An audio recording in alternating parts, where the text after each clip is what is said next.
Hello, my dear Capricorns. A wonderful good morning to you. Good to see you here. I'm going to do your springtime oracle reading today, and we're going to have a look at what is blocking your energies right now and what could be, what are the different possibilities, shall we say, to unblock your energies. I'm having two decks of cards for this. This one is the Dark Mirror Oracle deck. Very dark and gloomy, so we're going to use that, but I love it regardless. The artwork is just too beautiful. We're going to use this to have a look at what is blocking you right now. And this one here, this deck is called The Wisdom of Hafiz, and I'm using this to try and figure out for you what could be the possibilities to unblock your energies. Very positive and good energy, very light and happy. I don't know, I look at the cards and it just makes me happy. So beautiful. Capricorn, let's start with these. What is blocking Capricorn? Oh, we're not taking this one. It needs to feel right, you see. What is blocking Capricorn?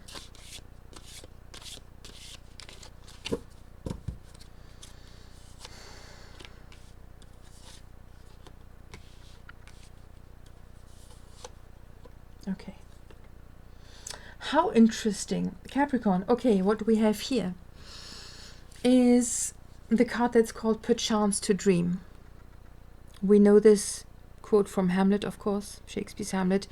And indeed we have here a young king with a golden crown that is laying in the arms of someone, and it looks as if he's not alive anymore. I'm trying to get this to focus. There we go. Oh, there we go. And so this is a card about something dying or a fear of dying, a dream that may have died for us, but also very much a fear of the unknown. So there's also a lifelessness, of course, in it, a lethargy. There's something, Capricorn, that in the past that knocked you for six. And it's time to come back to life and dare to dream again. Perchance to dream. Turn this Shakespeare quote into something positive, into the opposite. It was the fear of the nightmares that may come once we pass on. Let's turn this into, we don't want to be afraid of the dreams anymore that we could have for our future. But for that, we need to become alive again. We need to raise from the dead, and we need to arise from the dead, more like, and we need to wear our crown proudly because we know we deserve it. So there's fear here of the unknown and lethargy that's blocking you. This card here is called Forgetting Oneself. I think this is a very glamorous looking card. Look at this. Gorgeous. Forgetting oneself. You see, this card, this person looks like a Roman emperor. Someone who was victorious. Someone who fought battles and won and escaped unharmed. Would you believe it? It may not feel like it, but if there were wounds, they are healed, long healed. And this means that, Capricorn, you forget what you've achieved. You forget what you have come through, gone through, experienced, and just how magnificent it was to even get out of the situation whole. Right? So look at all the gold on his face, in his hair, the laurel wreath of victory. And yet the face and the head is bowed down, and he's looking on the ground. Remember your strength. Remember, give yourself some credit for everything you've achieved. And if it's just surviving something. For some of you, maybe there was even actually a life or death situation, and you were fighting really, really hard and overcame a great illness. And now it's time to dream of a better future and dare to make plans for a future, and if it's just for tomorrow. How can you make the following day as nice as possible for yourself. Wow, be proud of what you've achieved. This one here, how interesting in this context. This is really quite curious. This card here shows a scene from Snow White, and it is called Fated to Suffer. And look at this. Fated to Suffer. We have here Snow White and the evil witch with the poisoned apple. And I'm not sure if one can see this, but the poisoned apple, it actually looks like a heart. It looks quite like a heart. And you can see the caution, but also the curiosity and the innocence with which Snow White is approaching that person that is clearly in the shadows. Can you see this? This is what I love about these cards. This is so intelligently made. There is a fear here that because we've suffered so much in the past, be it emotionally or physically, this is our fate now. Let's stick with emotional for now. I don't see really any the whole illness thing. This was just a side thought. This is really very much about ourselves and an emotional thing and other people. Capricorn, some of you had their heart broken really, really badly.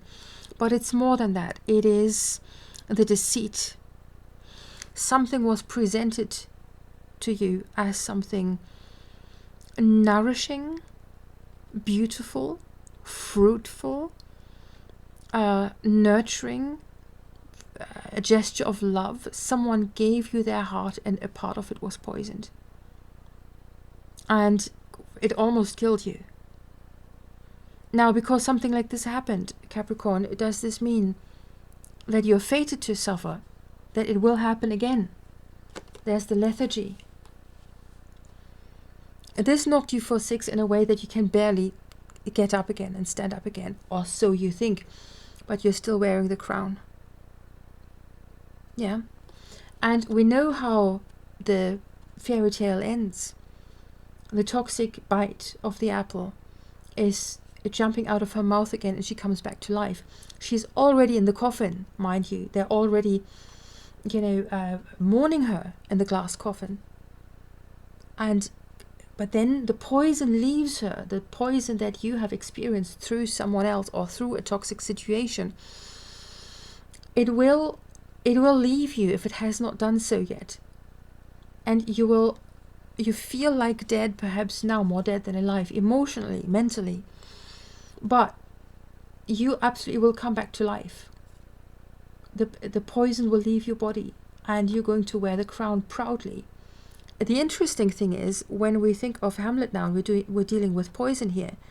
Of course, you know that Hamlet's father had been poisoned. And his crown was taken away from him. So there was a great injustice there, great humiliation in the death also. And Hamlet is being poisoned. But, and here this is about toxicity, and there's poison in the apple. And it's something that we did not see coming at all. Hamlet's father did not see this coming at all. He was sleeping, he was taking an afternoon nap when it happened. Snow White did not expect this to happen at all. Maybe she found her a little bit creepy and was getting a strange impression from her, feeling a little bit uneasy, but not really. She could not really believe someone could be that bad. And who would believe that in your own family you would murder each other for the sake of the crown? What is this? It's like C.G. Jung says, how does the quote go? The human soul reaches all the way down to hell. And that's what her innocence cannot understand and compute. And that's part of the death, that's part of the traumatic death of the shock of having been exposed to such evil. And that's why we have to come back to life again and have to, for the poison to leave our body so that we can live again. we literally have to leave the whole process of having been poisoned and dying, metaphorically speaking. We have to leave this behind us. This is a Ten of Swords kind of moment here, if you want to go for the traditional tarot for a moment, you know. And it's a situation where you honestly would not believe you can survive this, but you know, she is literally getting up from the coffin, so the outcome is positive. But you know, when you have been through something like this, of course you're cautious, of course you're worried, of course you feel as if you don't have the energy in you anymore, as if you feel, you know, as if you feel paralyzed from the poison of the toxic person. But alas, you know, life does go on, and it is, yeah, there's a better future. I mean, in Hamlet, of course, this is only working as an example to a certain extent, because as we know, of course, it's a tragedy. He passes on, but you know, the future then lies in better hands, and there is, at the very end of the play, there is kind of the promise of more justice and of a better future to come. And in this story, she literally survives. So, and then of course we need to be proud of having survived this and having fought that battle. And this is a true king right here. And it's as if he has not even realized that he survived it and the battle is over. The battle was so horrible and so strong. He can't even properly enjoy the victory or really understand that this is over now. So some of you are being paralyzed by the shock of what has happened, and by the fear that it may happen again, or that what happened has in some way altered you or tainted you and made you spiritually unclean or something. None of that, Capricorn. The poison is going to leave your body, and you're victorious, and you're going to be the proud king. Nobody is going to stand in your way anymore. So we kind of have done the solution with this already, but I want to go a bit further.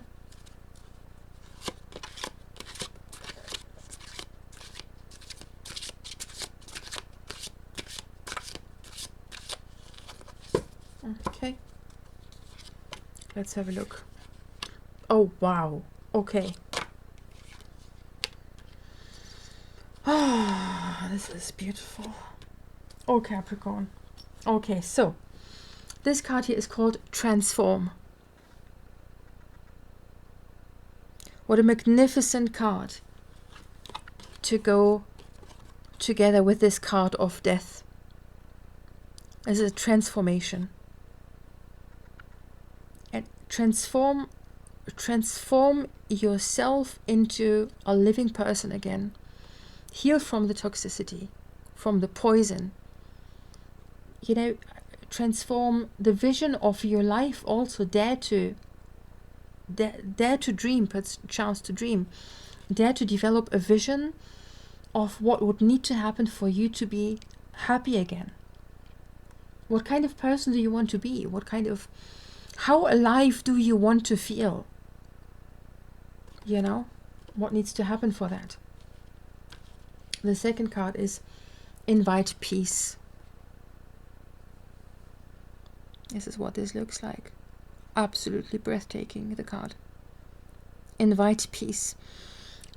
Capricorn, how interesting that it would go with this card. Because if we have not understood yet that the battle is over, we can't find peace. You see how preoccupied he still is with his thoughts. And dark thoughts there are too. And the moment he realizes the battle is over and won and victory is his, you know, that's when peace will come. This is when true peace, the end of the battle is peace, politically also, or it should be ideally. You know, ideally the peace should be before, but that's another question altogether. And here now, it says invite peace. That means he needs to make an active effort to invite the peace that he actually has already created and he doesn't even know it yet. We are the makers of our own inner peace. Okay, wow. And the last card, amazing. It's called Risk and Dare. And we have this fantastic mystical landscape. And a unicorn, wild, white, beautiful, playful, unicorn just running, jumping, and enjoying itself. Risk and dare. Capricorn, some of you risked and dared in the past already, and it went very, very wrong. This does not mean that you should not risk and dare anymore at all. It all depends on what it is. Of course, be careful. Don't trust people blindly. That goes completely without saying. Not that at this point you would ever do this again. But it also can mean that this is a card that invites us to heal our soul and our mind, in that sense that we want to try and learn to trust again. And that is probably the hardest work of all. Risk and dare. That's about risking and daring to trust not just any future person, but also ourselves. Because, what does that say about ourselves if we were so wrong in our judgment? And that's the horrible thing when we have been in touch with the poison of a toxic person or situation, and we thought it was a gesture that came from the goodness of the heart. There was nothing but goodness in that heart that is being passed to us. But that was just, we can barely get over the fact that we could be so wrong. And that is so unfair towards us, because the hardest work is to then understand it was okay to trust. It was terrible what happened as a result of that, but it does not mean that I don't want to give that person or situation so much power that I allow them to rob me of that beautiful gift that is to trust the right person. There's purity there. Watch out. The person you meet and that is right for you might come across as a little bit bold, with a bit fiery. This does not need to be a red flag. It can be just joy of life and confidence and inner strength. Take your time, Capricorn. You've been through so much. Allow yourself to heal. Don't, allow yourself time to process what the hell even happened. And then transform yourself. Come back from the emotionally dead, shall we say, whatever this may mean for you. Invite peace. Stop ruminating. Let go of the poison in you, whatever that may mean for you in your specific situation, and then move forward and risk and dare. Perhaps you're moving to another town, to another country. It could be anything, but be strong, be courageous, and move forward. And don't be so intimidated and scared by what happened that you are now and future going to live your life so cautious, so withdrawn from everyone, just to protect yourself, that you're not living anymore. All right, Capricorn, I wish you strength, happiness. I hope you're well. Have a wonderful springtime, and thank you for spending this time with me. Take good care of yourself, and I see you around soon. Bye for now.